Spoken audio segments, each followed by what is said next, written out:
काय असतं ना, ज्या माणसांना लोक बालिश समजतात, वेडी समजतात, भोळी समजतात, अशीच माणसं अखेर शेवटी जिंकतातही आणि चांगलं जगतातही.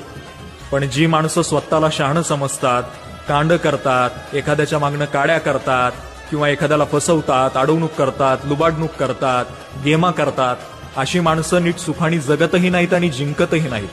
कारण काय ना, देव तुमच्यातला भोळापणा, तुमच्यातला निरागस भाव, तुमच्यातला प्रामाणिकपणा बघत असतो आणि कर्म हे नेहमी ना तुमच्यातल्या वाईट गोष्टी बघत असतो.